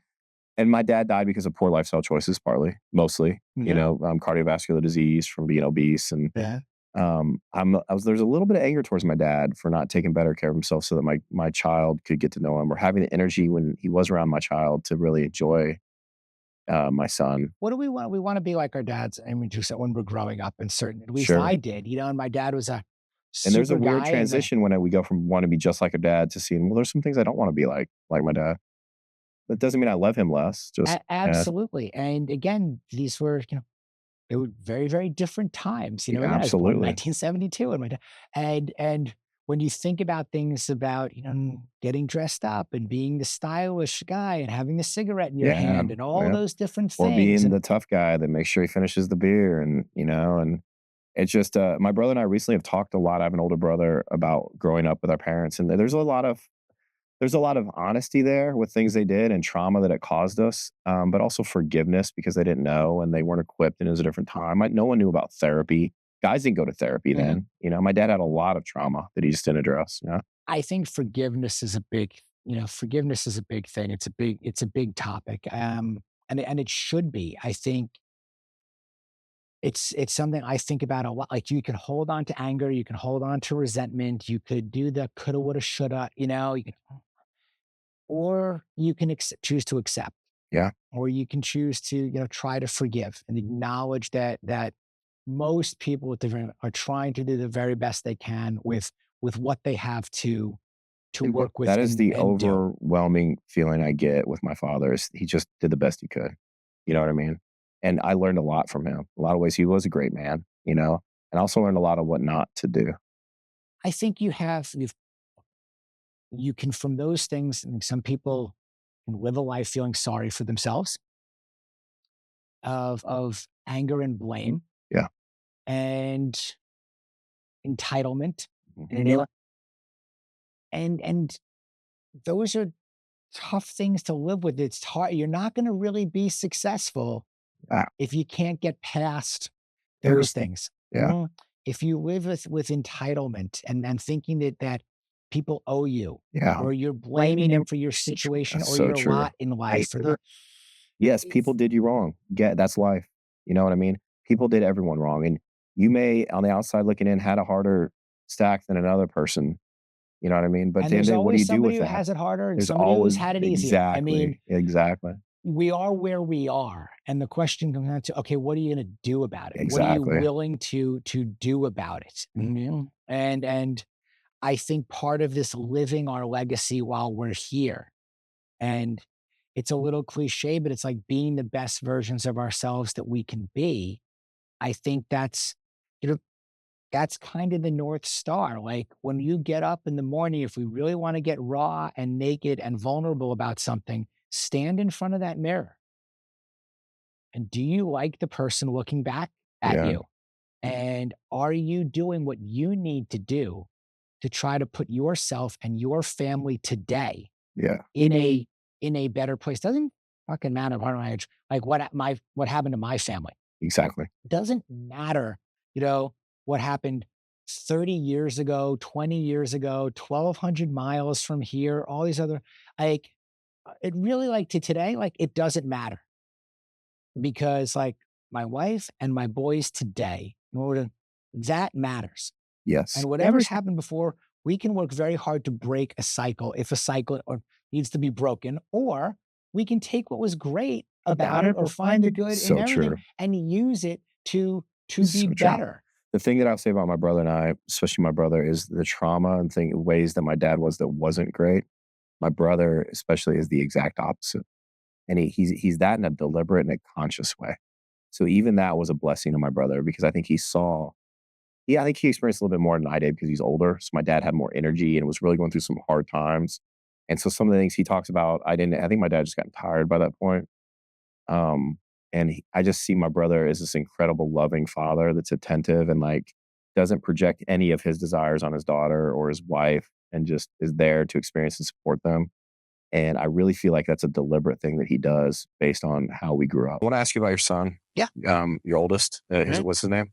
So my oldest son is named Auden, Auden. And you wrote him something about how to be a man. And how did you give that to him? And what was it that you wrote him that you felt was important?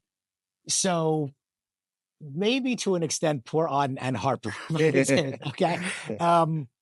Because I'm a really emotional guy. Same. And I struggle talking to them or about them, even without getting into tears like I'm tearing right now. It's much easier for me to write. Yeah. So it is much easier for me to write. And it's easier for me to record even too. Yes. So I have this tendency to constantly compile lists and notes and things I've read, okay, things other men have shared with me, or women or anybody have shared with me. So I'm constantly highlighting things. I'm constantly bookmarking things. I'm constantly talking to myself in the car and recording it about these things. And when it goes back into writing my book and putting the book together. I would just have loved it if my dad had done that. You know what I mean? Like, that's such a wonderful thing to record your voice, to record your thoughts, what you're thinking. I would just spend days going back and I'm so curious about what my dad was thinking, what he was going through. So my dad was a writer in that regard too. Oh, it's such a gift. Yeah. I have several letters that my dad wrote me. Letters when I was growing up, letters when I used to go off to summer camp every summer. I would go away for 8 weeks. I just think as men, we feel like no one wants to know what we're thinking. Our kids don't, because they don't at the time, maybe. They will. You know what I mean? My dad had this great handwriting. He had great handwriting. He wrote letters. He always wrote them on unlined paper. Oh, it's amazing. He somehow managed the lines that's a skill right there. Were perfect in there. And they were expressive and they were kind. Oh, it's beautiful, man. And they were, and I didn't get it again at the time. But fortunately, like I was saying, I kept some of them. And fortunately, my mother kept a lot of them.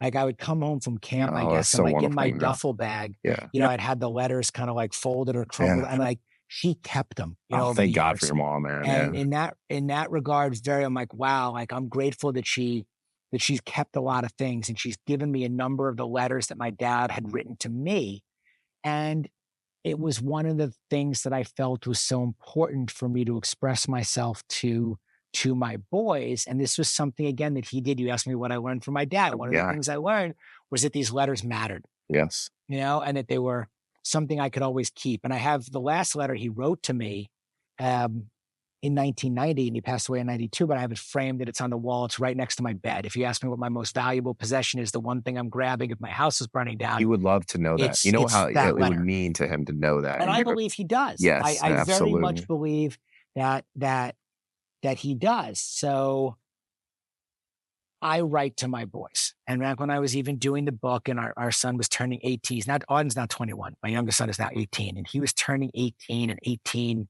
seemed like, this is a man thing. And you could talk about the 13 and bar mitzvah thing and everything else. And those years. But by the time he turned 18, I had like 100 things. I probably had like 1,000. I had like 100 things I wanted to share with him. Yeah. And I turned them into this list, It's called, 18 and life to go. My point was like, you're 18 and you've got your whole life ahead of you to go. It's like the Skid Row song. And on that list was 100 things that I had compiled. I think out of the 100, maybe 20 of them were mine, like really my originals. The other 80 or so, 70 or 80 or so. Can you give us some examples of what you told? Oh man. There were the basics of looking somebody in the eye when you speak to them. Some of them were literally three words. Others were, the most important decision that you're going to make in your life is not only the woman that you're going to marry, but who you're going to have children with. Yes. There were all of those, I lost my hair early, you know, and went bald early. It was like, look, women don't care that you're going. Man, that like is such bald, just like, okay. The fact that like, he's going to go through these things, right? I don't know all of them, but just the fact that like every time it comes time to talk to another man, he's going to say, my dad said, look a man in the eye. And I'm not the first man to say that. No, it doesn't have to be an original thought. Right. It's just reinforced by somebody that means everything to you. Look, you don't have to be jacked or the best, but you have to be healthy. You know, you have to have stature and composure. You know, it was a list of these types of things that I feel matter. And that I think you could benefit from, and that I have benefited from learning and hearing. And again, I never learned how to change a tire. Okay. I didn't learn how to tie a tie. I didn't learn how to play poker. You know, my dad, either he could have taught us that earlier, or he was gone by the time he got around, you know, to do it. Whatever the reasons. A lot of dads have a lot of guilt over those things too. You know what I mean? Of course. And I said, look, do I want to have guilt? I'm going to have guilt. I'm wired that way. I'm going to have guilt no matter what. But what can I do to decrease guilt, to try to, again, by not having all the answers, but trying to ask a lot of really good questions? What am I learning? Yeah. And what do I want to pay forward? And what can I say thank you to the men that have shared these things to me, wherever I've gotten them from, that I can now share them with my boys. And that's what really comprised that list. And it keeps growing. And I think that the joke kind of always is, whether it's their birthdays, whether it's the holidays, whether it's a random Monday, on there is a chance that an envelope is going to be handed to them. That's amazing. We're going to do that. I love that. It literally just says like their name on the front. I don't do hallmarks and cards and all. I need more space, man. That there's going to be an envelope, and there's going to be a yellow legal pad with 5 pages or so from me, you know, in there, throwing up all over them, man, that I hope that they actually read. It's some things we appreciate later in life too. You know what I mean? I would have not appreciated that in college. I'd probably rolled my eyes at it. I hope to God I would have kept it, because that would be invaluable to me now.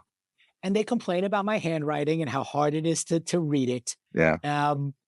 And listen, and I get that, but I know that one thing about my boys, I'll say, is they indulge me. They indulge me because they know how important this is to me. They know that in some way, shape, or form, I'm trying to live vicariously through them and give to them so many of the things that I didn't get to experience. And I'm just trying to get as much of that right as possible. So I know that they're very sensitive to me and that they indulge me. It's one thing I love about my son. He's always worried about he's going to hurt my feelings. I think that's so adorable of him. He's 8, you know. And cherish all of it in every phase is amazing. But as they are transitioning from, you know, from kids into young men and now young adults even, I know that they still indulge me, which I'm deeply appreciative of. It's a lot to ask from a teenager. Yes. Yeah. So like today's a Monday, like Aud and I have this rule, like every Monday we FaceTime. Oh, that's beautiful. I love that, man. It's intentional. Look, intentional stuff. Schedule it in. Be intentional, it's a standard. Right? Yeah. We have a standard. And he signed a contract. He went to college. I love it, man. That's amazing. And in the contract and the agreement that we said, you're on scholarship. Okay. Nobody in my family is getting an athletic scholarship. Okay. Yeah. But you're on scholarship, the Scheinman Family Scholarship, if you will. You go to an amazing school in Colorado. Okay. We are fortunate enough to be able to do this. But the deal that we have made is, look, you have to have a 3.0. You have to be in shape. Again, not be jacked or anything, but you have to be generally healthy, and I will excuse collegiate behavior. Like, hey, go have a great fucking time, man. Yeah. And you have to have a job. Yep. Okay. Not that it's going to really make a dent in this out-of-state tuition, but it's about responsibility and it's about work ethic and those things. And you've got to call me every Monday. Yeah. I love it that dads make a point to say, I want to spend time with you. You know what I mean? My dad never really did that. Again, you know, no dads did that. Like, hey, you're going to spend time with me. I just not because I'm going to teach you something necessarily, although you're teaching them stuff, but I just want to be around you. You know what I mean? I was lucky I was lucky my dad did. You know, my dad did want to spend time, and I got the lion's share of it being the firstborn. Sure. youngest brother was like 8 years old when our father passed away. Your son's 8. Sure, yeah, it's hard. So even we had very different upbringings and experiences that were there. My dad did want to spend time with me. I felt that very well. Like, I remember going to breakfast before, I wanted to go to the diner with him in the morning. These things that you remember. So it just seems so mundane to the dads. It's a world to the kid. I would wake up earlier and I had to wake up because it was cool to go to the diner with him before school. That's so cool. And have breakfast with him at Nick's, diner, and then get dropped off at school. Like, those things, the things that you remember, the little things. So it's like when my kids got their license and like I didn't get to drive them to school anymore, and that time we had to talk in the car and stop for donuts and all that. Yes. Like, so sad. I love that time on driving school Levi. We talk about the greatest stuff. You know what I mean? I miss it so bad. So those things that stuff is in the book, to kind of put in the circle on that. That stuff's in the book. That stuff comes up, all the time. Yeah. Adding to these lists. Now I'm fortunate that I have other men sending things to me, which is super, super cool, about, again, the conversations that they're having with their kids, the lessons that they've learned from their dads that they want to pass on, wanting to contribute to what's happening. And hopefully we can all amplify one another's voices and share different perspectives and different things, again, to lift everybody else up and say, hey, you got a new tool in the toolbox that you didn't have before. You have a new phrase, you have a new thing, that you didn't consider before. And we're not in this alone to make it up ourselves. Man, that was a great way to end it. I hope you enjoyed the show. Magnificent conversation. Subscribe button. I personally learned a lot. I hope other people did too. Greatly appreciate it. Be able to do this again. Rating. Thank you for letting me share. I appreciate we will do this again. And we'll do this in reverse, okay? I love that, because sharing more of your story with our audience and our guys out there, that gives us the opportunity, I think, to make these, to make these conversations and collaborations, 360 degrees. And that's the way I really see, real How can value. people find you? What's the best way? What's your main platform? What are you doing? Subscribe to the newsletter. The flagship is all the information you're going to need is going to be from the newsletter and put out there. So go to midlifemale.com.